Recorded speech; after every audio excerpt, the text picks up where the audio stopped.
అంటే ఒక నాయకుడు చెప్పే ముందు తనను తాను పాటించాక మిగతా వాళ్ళకి చెప్పాలి. అప్పట్లో ఆయన మంచి నాయకుడిగా ఆయన చేసినాడు, చెప్పినాడు. మరి ఇప్పుడు లోకేష్ గారితో చేయించండి. ముగ్గురు నలుగురిని కనమనండి. ఆయన హ్మ్. కన్నాక చూసినారా నా కొడుకు కూడా నా ఆదర్శాలతో ముందుకెళ్ళాడు. నా కొడుకులాగా మీరు కూడా ముందుకు వెళ్ళాలని కోరుకుంటున్నాను అని చెప్పండి. బావుంటది. హ్మ్. మీ ఇంట్లో మాత్రం లోకేషు, దేవాంశు తర్వాత ఇంకొక అంశు. సో అదేంటో మీకు మాత్రం ఆడపిల్ల అవసరం రాలా. మీరు మాత్రం మీ ఇంట్లో లోకేష్ గారితో పాటు పట్టీలేసుకొని, గజ్జెలేసుకొని, పట్లంగాలేసుకొని, అంటే నవ్వుతూ, చక్కగా తుళ్ళుతూ తిరిగే ఆడబిడ్డ మీకు అక్కర్లా. హ్మ్. లోకేష్ గారికి అక్కర్లా.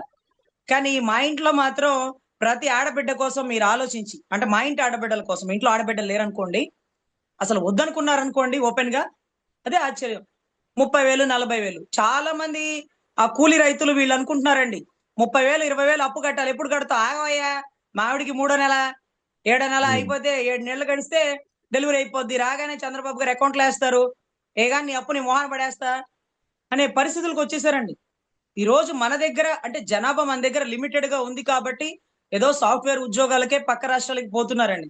బీహార్ రాష్ట్రం, మహారాష్ట్ర, ఉత్తరప్రదేశ్ వాటి నుంచి అంటే ఆ రాష్ట్రాల నుంచి ఎంతో మంది మన రాష్ట్రానికి ఇటు చెక్క పని చేయడానికి, సీలింగ్ పని చేయడానికి, లేకపోతే మగ్గం వర్క్ పని చేయడానికి మొన్న వెస్ట్ బెంగాల్ నుంచి మగ్గం వర్క్ పని చేసే వాళ్ళందరూ వాళ్ళేనండి.